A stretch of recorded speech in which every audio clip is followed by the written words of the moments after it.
Bismillah, Assalamualaikum warahmatullahi wabarakatuh. Alhamdulillahi rabbil alamin. Wassalatu wassalamu ala rasulillahi wa ala alihi wa ashabihi ajma'in. Amma ba'd. Alhamdulillah, sudah hampir satu pekan saya tidak membuat video. Maka dikarenakan kesibukan di pekerjaan ya, di laboratorium rumah sakit ya. Nah, kali ini saya akan buatkan lagi ya, yang intinya semoga penjelasan ini lebih memudahkan lah dari mungkin beberapa video-video yang ini rangkuman. Insya Allah ya, setelah video ini kita mungkin tidak terlalu fokus bahas tentang Muhammad Qasim, karena sudah cukuplah apa-apa ini bisa menjadi dasar. Ini ditujukan kepada juga termasuk ya kaum muslimin ya, maupun yang sekarang jadi helpersnya Muhammad Qasim. Yang pertama kami nasihatkan sebelumnya ya, mohon maaf ya, bukalah yang pertama pemikiran Anda dulu, kosongkan dulu pemikiran Anda dari hal doktrin-doktrin yang sudah ditanamkan dari yang disebut dengan cerita mimpi Muhammad Qasim. Itu yang pertama ya.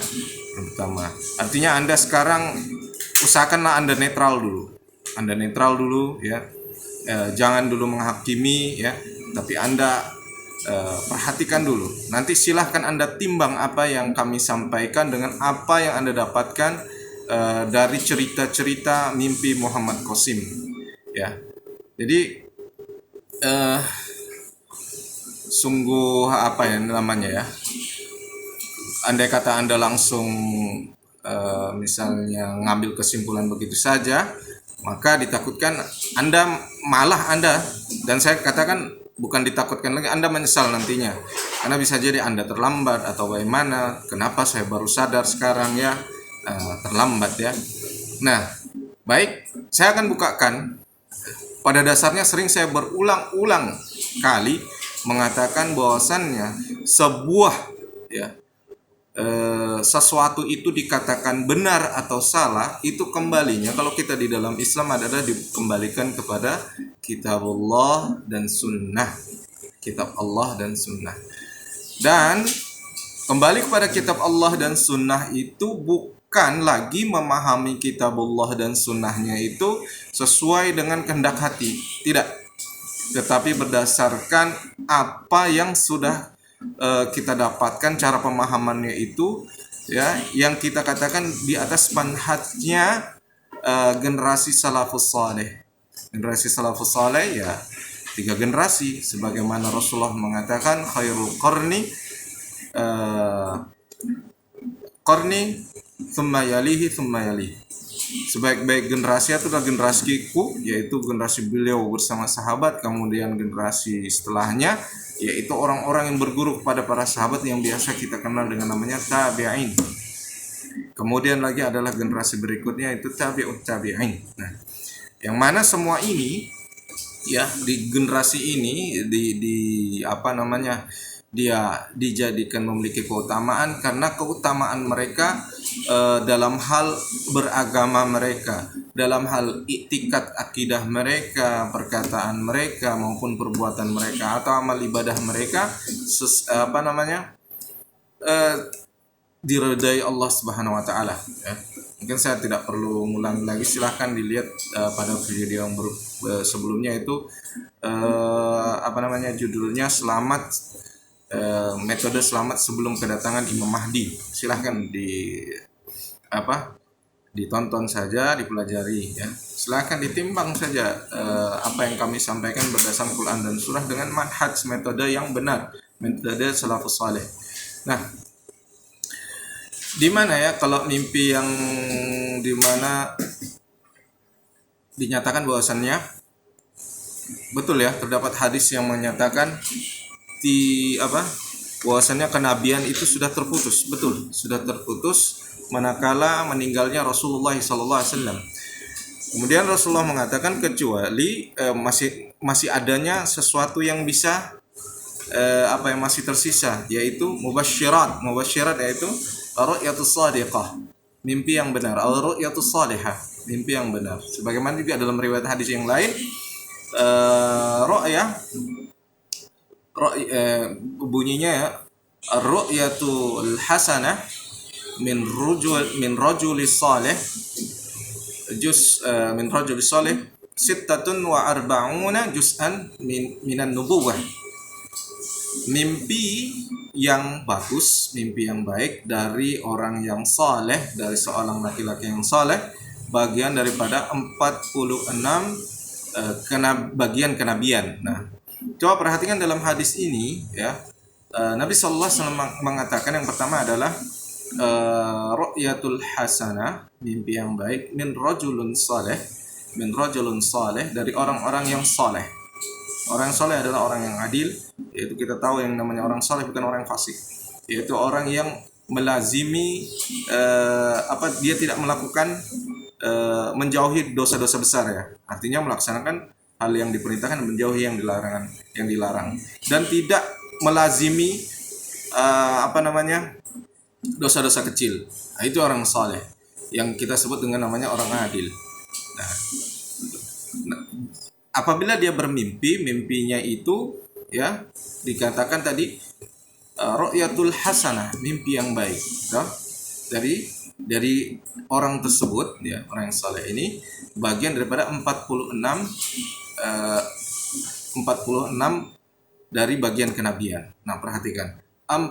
Jadi dia adalah sebagian daripada 46 kenabian. Apa maksudnya di sini? Ingat, perhatikan kata nubuwat, kenabian, maka mimpinya itu adalah mimpi yang dikaitkan dengan masih berkesesuaian dengan kenabian. Artinya mimpi itu dikatakan sebagian daripada 46 kenabian, itu menunjukkan bahwasanya mimpi itu tidak, karena disebut dengan kenabian, mimpi itu tidak menyelisihi kenabian Nabi Muhammad SAW. Mimpi tersebut tidak menyelisihi kenabian Nabi Muhammad SAW. Di mana kita bisa mengetahui kenabian Nabi Muhammad SAW, nubuatnya? Kita bisa lihat sendiri sekarang dengan gampang, yaitu Al-Quran dan Sunnah. Jadi kalau dia mimpi tersebut menyelisihi Quran dan Sunnah, yaitu hadis Nabi, maka itu bukan bagian kenabian, dan tidaklah kita katakan dia adalah mimpi shadiqah atau mimpi hasanah, ru'yatul hasanah, sebagaimana dalam riwayat hadis tersebut. Paham ya? Ini makanya para ulama itu selalu menyatakan setiap orang mimpi dilihat lagi apakah dalam mimpinya itu ada sesuatu yang menyelisih syariat. Maka kalau menyelisih syariat, maka itu mimpinya itu diragukan, tidak bisa dipastikan itu adalah ru'yatu shadiqah ya, tidak bisa dinyatakan ru'yatu shadiqah. Ini simpel saja ya. Karena kenapa? Duluan mana? Duluan mimpi atau duluan Quran dan Sunnah? Duluan mana? Saya ulangi pertanyaan lagi. Duluan mana? Mimpi kah yang disebut mubasyirat? Andai kata kita sebut mubasyirat, atau mimpi saja ya. Mimpi kah? Ataukah apakah kitabullah dan sunnah? Duluan mana? Jelas, yang duluan adalah kitabullah dan sunnah. Sehingga sekarang mimpikah yang mengikuti kitabullah dan sunnah, ataukah kitabullah dan sunnah yang harus dipaksa mengikuti mimpi? Jawabannya simpel, harus mimpi itu mengikuti kitabullah dan sunnah. Artinya mimpi tersebut tidak boleh menyelisihi kitabullah dan sunnah. Selesai, gampang. Karena kenapa? Menyelisih kitabullah dan sunnah maka bisa sesat. Rasulullah SAW bersabda, taraktu fikum amraini lan tadilu in tamassaktum bihima. Dalam riwayat lain, lan tadillu abadan. Ya. Kitabullah wa sunnati. Kalian tidak aku telah tinggalkan kepada kalian dua perkara yang kalian tidak akan tersesat selama berpegang kepada keduanya. Dalam riwayat lain, kalian tidak akan pernah sesat, lan tadillu abadan, tidak akan pernah sesat selama-lamanya. selama kalian memegang keduanya. Rasulullah mengatakan apa itu? Kitabullah wa sunnati. Kitab Allah yaitu Al-Quran dan sunnahku. Nah, selesai. Sehingga apa? Jadi diperhatikan, mimpi itukah yang mengikuti kitabullah dan sunnah, ataukah kitabullah dan sunnah dipaksa mengikuti mimpi tersebut, membenarkan mimpi yang ternyata menyelisih kitabullah dan sunnah. Itu diperhatikan. Sebenarnya ini perkara simpel, perkara gampang, cuman kadang-kadang orang sudah terdoktrin apapun mimpi pasti dari Allah itu. Yaitu maksudnya mimpi itu pasti dari Allah. Kalau mimpi ada orang ngaku katanya ketemu Nabi Muhammad ya, walaupun dia tidak bisa menjelaskan bagaimana sifat Nabi Muhammad atau tidak melihat, cuma dibilang itu Nabi Muhammad. Lantas mengatakan itu mimpi yang benar, padahal tidak. Kita ada kaidahnya ya. Kaidahnya. Nah, sekarang sebenarnya cukup dengan ini saja ya. Kita sudah bisa menghukumi apakah suatu mimpi itu benar-benar dari Allah Subhanahu wa taala, apakah tidak? Bisa. Ya. Ini sudah setidaknya bagaimana ya? Setidaknya kita bisa berhati-hati terhadap setiap mimpi. Nanti kalau mimpi itu ternyata ya kami ralat ya, artinya kita dengan begini kita bisa berhati-hati pada setiap mimpi. Ketika kita tidak tahu apakah mimpi ini dari Allah atau bukan, dan ternyata mimpi tersebut menyelisih syariat ya. Misalnya sebagai ada orang mimpi ketemu Rasul misalnya. Kemudian ditunjukkan di situ ada sesuatu barang yang disimpan, harta karun. Kemudian sudah kalau keluar nggak usah dikeluari merikasnya, zakatnya, yaitu 1/5 darinya. Tidak perlu seperti itu. Maka mimpi itu jelas bukan ru'yatus shadiqah. Karena kenapa? Menyelisihi daripada daripada hadis Nabi Shallallahu Alaihi Wasallam. Nah, sekarang kita bagaimana dengan mimpi Muhammad Qasim? Yang pertama, lihat saja mimpi Muhammad Qasim banyak sekali menyelisihi daripada sunnah Nabi Sallallahu Alaihi Wasallam.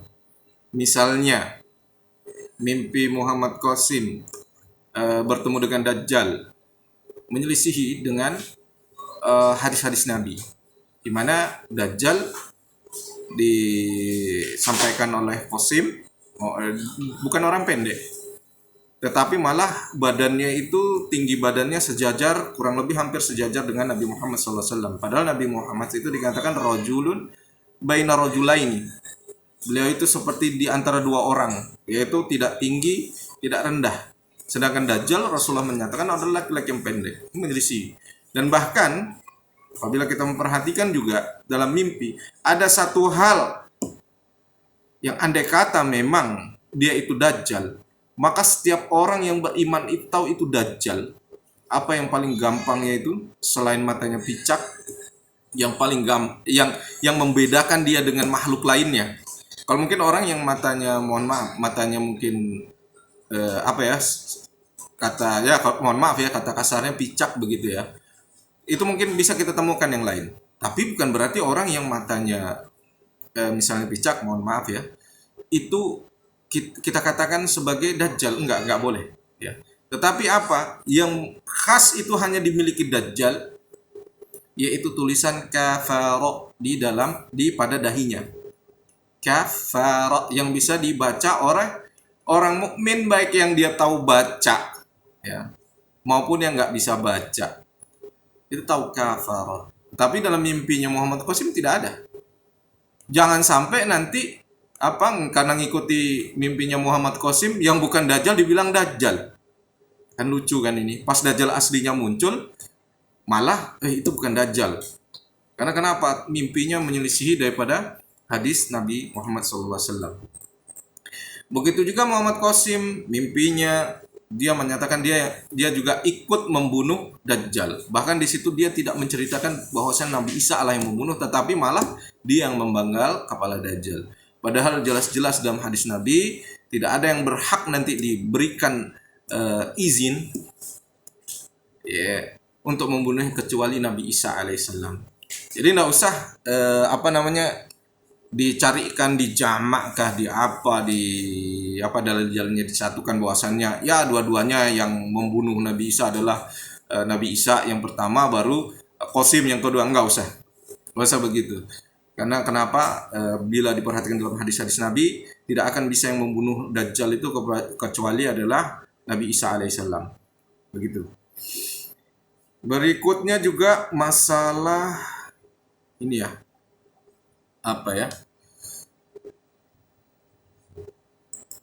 masalah Ya'juj Ma'juj.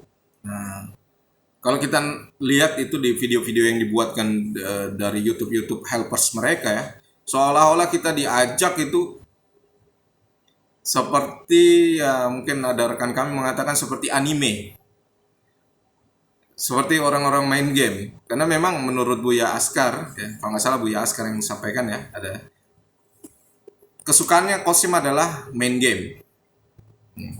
Jadi jangan-jangan tokoh-tokoh anime ini jangan-jangan menyusup. Karena kenapa gitu, kalau kita memperhatikan dari video-videonya seperti anime memang. Jadi Ya'juj Ma'juj itu yang sebenarnya dia adalah bangsa manusia digambarkan seperti monster-monster. Saya tidak tahu itu ya, bagaimana yang buat video. Kemudian dinyatakan bahwasannya ya mungkinlah kalau saya salah, mohon maaf ya, tapi yang jelas di videonya seperti itu, dijadikan monster-monster. Kemudian tanpa menggunakan senjata. Padahal jelas di dalam hadis-hadis Nabi SAW, Ya'juj Ma'juj ini atau Gog Magog ya, dalam bahasa yang lain Gog Magog, itu dia senjatanya yang dipakai adalah tombak dan panah.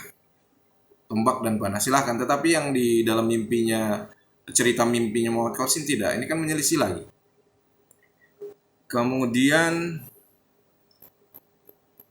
ada berapa ya?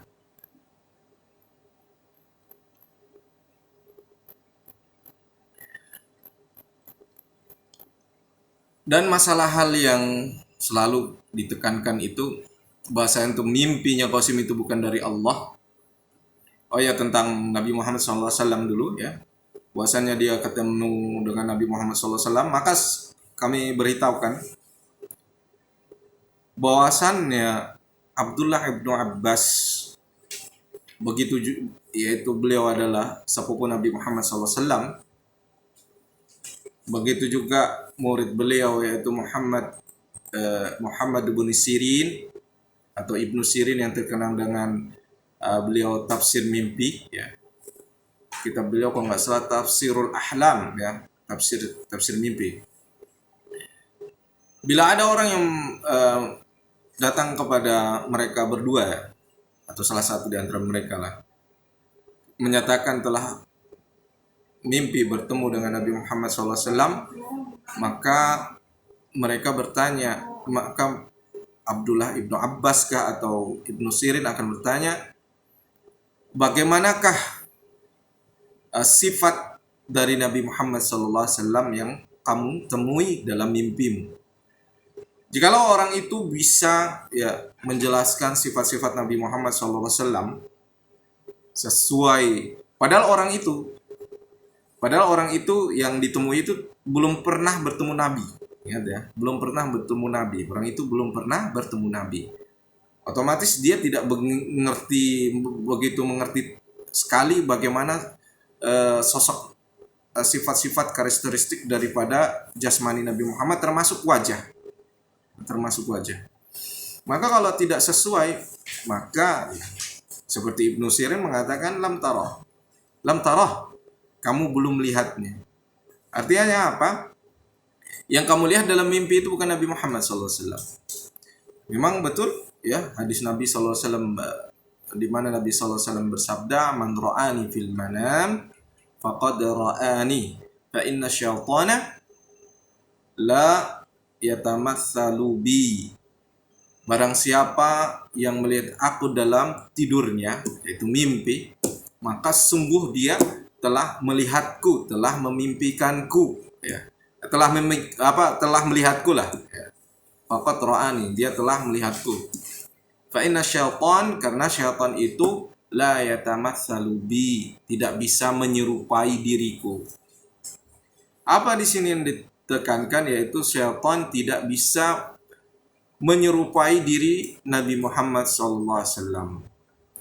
Maka di situ ditanya, bagaimana ciri wajahnya, tingginya bagaimana? Kalau sesuai dengan Nabi Muhammad SAW yang telah diriwayatkan oleh para sahabat yang kemudian sampai sekarang sudah sampai hadis-hadisnya kepada kita, apalagi dipermudah lagi oleh Al-Imam At-Tirmizi ya dalam kitab Asy-Syama'il Muhammadiyah, karakteristik ya sifat-sifat Nabi Muhammad SAW, kemudian tidak cocok atau ternyata tidak bisa diidentifikasi sesuai dengan itu, maka itu bukan Nabi Muhammad SAW.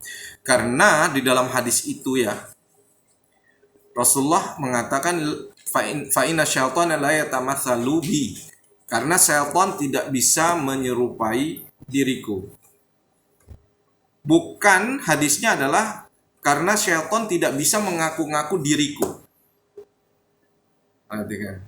Jadi hadis itu tidak berbunyi karena syaitan tidak bisa mengaku-ngaku diriku, atau karena syaitan tidak bisa dengan syaitan yang lain menunjuk bahwasanya syaitan ini adalah Nabi Muhammad.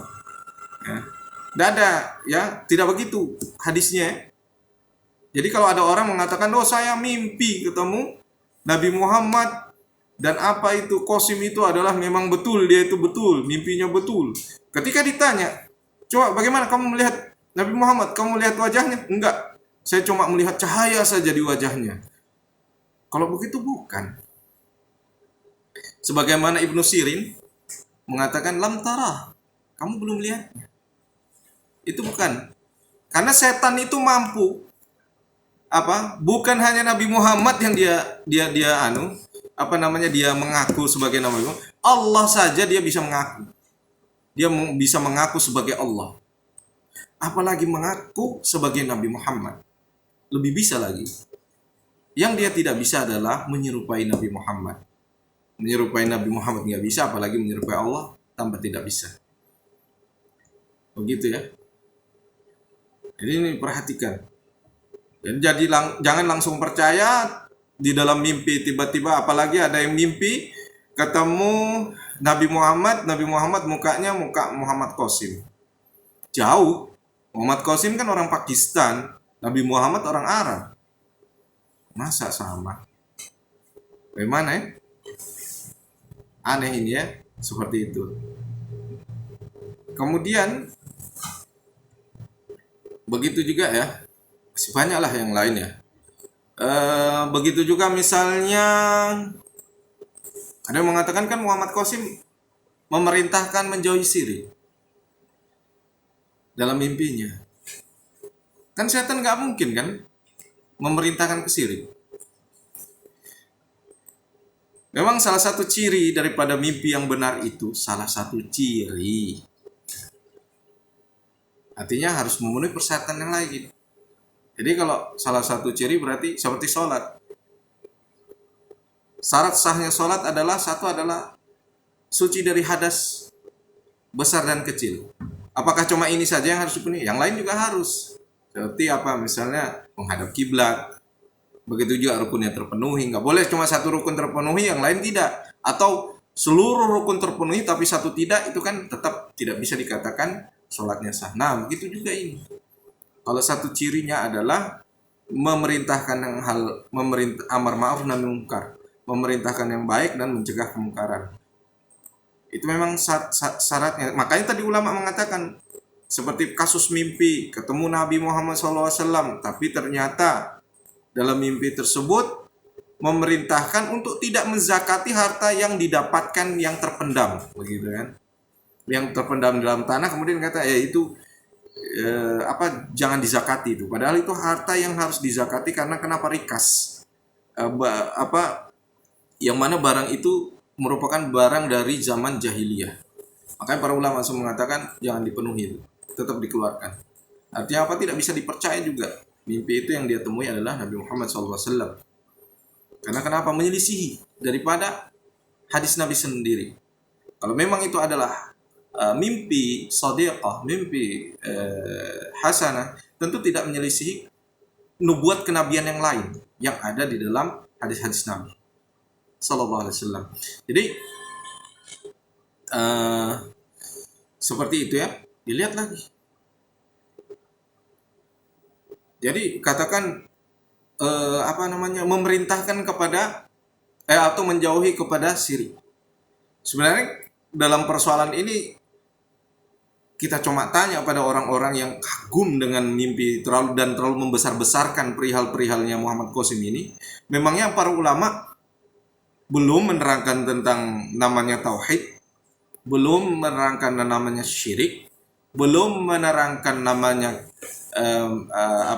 makna kalimatul la ilaha illallah, apa yang harus dijauhi, dan apakah Anda hanya nanti kalau Qasim mimpi baru ikuti seperti itu? Tidak, mohon maaf, sudah dari dulu para ulama sudah lama menerangkan tentang namanya tauhid dan juga lawannya itu kesyirikan, sudah. Dan andai kata misalnya dalam mimpinya Qasim kemudian diterangkan di situ untuk menjauhi syirik, tapi ternyata satu sisi misalnya yang memerintahkan untuk menjauhi syirik itu, tapi satu sisinya malah meremehkan hal yang lain, seperti meremehkan dosa meninggalkan sholat, ya, seperti ya Qasim tidak sungguhnya andai kata kamu meninggalkan sholat itu, ya, masih bisa aku ampuni. Tapi kalau kamu melakukan syirik kepadaku, maka kamu tidak akan pernah bisa kuampuni. Nah, langsung orang-orang, ini. Padahal ini ada namanya syubhat, ada talbisul iblis. Kenapa? Orang akhirnya nanti takutnya meremehkan sholat. Sampai-sampai ada saya baca itu ada konten itu bahwasannya menjauhi syirik lebih utama daripada sholat. Ya. Menjauhi syirik lebih utama daripada melaksanakan sholat. Ingat, kadang-kadang satu kata itu ya, bila disampaikan, bila orang yang bisa sebuah kata itu disampaikan oleh orang yang berbeda, maka maknanya itu bisa berbeda lagi. Misalnya di zaman Ali, Khawarij mengatakan pada saat itu kan Ali bin Abi Thalib radhiyallahu taala anhu, beliau pada saat itu telah melaksanakan namanya tahkim, yaitu mengutus delegasi masing-masing yang terjadi perselisihan antara beliau dengan sahabat Muawiyah bin Abi Sufyan. Kemudian akhirnya dari masing-masing utusan ini yang memutuskan, akhirnya alhamdulillah terjadi yang namanya sulhun, genjatan senjata, yang alhamdulillah terjagalah darah kaum muslimin. Namun pada saat itu Khawarij tidak setuju, tidak puas, dan mengatakan pada saat itu di hadapannya Ali, innal hukmu illa lillah, itu tidaklah yang berhak memiliki putusan hukum kecuali hanya Allah, atau hukum itu hanyalah milik Allah, gitu. Ali mengatakan kalimatul haq yuradul batilan, kalimat yang benar, ya, bagaimana ya, tetapi dimaksudkan untuk kebatilan. Apa maksudnya? Pada saat itu orang Khawarij mengatakan, Ali, kamu ini telah merampas hak Allah karena kenapa? Kamu mengutus itu delegasimu untuk tahkim. Jadi dianggap pada saat itu dinyatakan Ali tidak berhukum pada hukum Allah. Padahal itu adalah bagian daripada perintah dalam Al-Quran, yaitu mengenai persoalan bila suami istri misalnya, maka saling memilih siapa hakimnya untuk memutuskan di antara kedua belah pihak. Ini saja suami istri, apalagi yang lebih berat lagi, lebih besar, yaitu kaum muslimin, maka lebih perlu lagi pada saat itu. Nah, seperti itu. Tapi orang Khawarij ya, mengatakan itu kamu sudah berhukum kepada manusia. Nah, padahal tidak seperti itu ya. Tidak ada yang salah ya. Dari ayat itu yang salah adalah orang yang memahami. Nah, begitu juga yang tadi. Bahwasannya menjauhi syirik lebih utama daripada sholat. Kalau yang mengatakan seperti ini adalah orang yang rajin sholat, ya, sholatnya 5 waktu, ditambah dengan sunnah-sunnahnya, rawatibnya terjaga. Kita mungkin, oh iya, maksudnya apa? Jangan sampai kamu sholat, kamu menyekutukan Allah dalam sholatmu, yaitu berupa ria. Begitu. Nah ini mungkin ya tidak masalah. Tapi kalau orang yang, bagaimana ceritanya? Kalau yang ngomong seperti itu, ngomong menjauhi syirik lebih utama daripada melaksanakan sholat, ternyata orang yang malah sholat, maka itu adalah dalih, ya, dalih kemalasannya. Jadi kata siapa? Muhammad Qasim ini, ya, maksudnya dengan pernyataan tersebut itu, maka pernyataan itu maksud kami pernyataan seperti mimpi yang mengatakan tidak, apa namanya, kalau kamu ini yang penting kamu tidak menyekutukan Allah, karena kalau tidak menyekutukan Allah masih bisa diampuni walaupun apa sholatnya bolong-bolong. Tapi kalau misalnya menyekutukan Allah, maka tidak akan bisa dapat diampuni. Artinya apa? Oh, berarti meninggalkan sholat, misalnya begitu, bukan syirik ya. Kata siapa? Bukankah Rasulullah SAW ya bersabda, bainal abdi wa bainal kufri wal imani as-salah, faman tarakaha faqad asyraka. Antara seseorang ya dengan kekufuran dan antara seorang hamba, pembatas antara seorang hamba dengan kekufuran dan batas keimanan